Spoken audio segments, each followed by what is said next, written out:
Hi, this will be my second Christmas sober, and the FOMA, fear of missing alcohol, is real. I was very much a social drinker, and December was my favorite month of the year. The festive season celebrates excess, and my mantra was eat, drink, and be merry. Bucks Fizz, 8 o'clock in the morning, hell yes. Mulled wine at lunchtime, count me in. Sherry while cooking dinner, abso-fucking-lutely. The challenge for me at this time of year versus any other time is that I actually really enjoy the taste of the festive drinks. In my early 30s, my alcohol intake steadily declined. I had 2 pregnancies, taking care of 2 young children, and then on the odd occasion that I did drink, I was really struggling to moderate myself. I couldn't remember the nights out. I'd be vomiting all evening. The hangovers the next day were just unbearable, plus the suffocating anxiety. Feeling like I'd let my family down, I'd let myself down, and feeling really frustrated about wasted potential. Eventually, enough was enough. I stopped banging my head on that brick wall and gave it up for good. Honestly, I haven't looked back. It's been one of the best decisions I've ever made in my life, and I rarely miss it. That doesn't mean to say it's not hard, especially around the holidays. The endless parties, mulled wine on every corner, and having to survive family gatherings sober.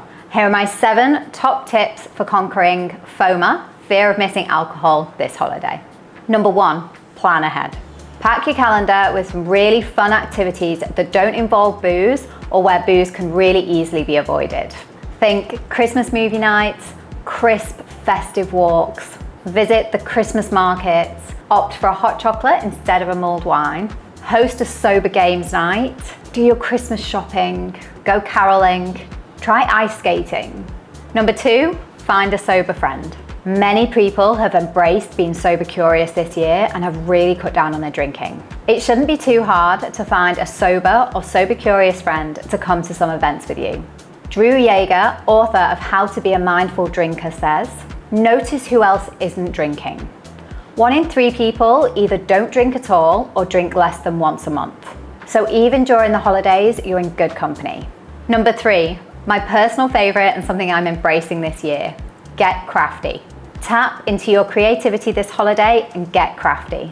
This is something I've been doing so much more since having kids. Think about all the fun things you used to do as a child and do them. They're even more fun now as an adult.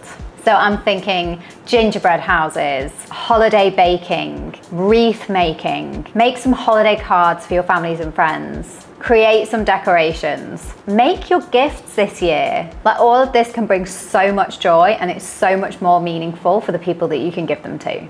Number 4, choose some adult non-alcoholic alternatives. Find great non-alcoholic alternatives that you're really looking forward to drinking. So this could be non-alcoholic Prosecco, non-alcoholic mulled wine, non-alcoholic beers and cocktails. If you feel excited about what you're drinking, it's going to eliminate some of the FOMO, the fear of missing out, from drinking something like a Diet Coke or water. So my top 5 alcohol-free alternatives are alcohol-free German beer. The alcohol-free German beers are so good. They're so strong tasting. They're absolutely brilliant. You genuinely feel like you're drinking a Bavarian beer at a Christmas market. Alcohol-free mulled wine made with alcohol-free red wine. Alcohol-free pink Prosecco. How about an alcohol-free salted caramel espresso martini and a chocolate orange hot chocolate. I always love leveling up my hot chocolate, making it a chocolate orange.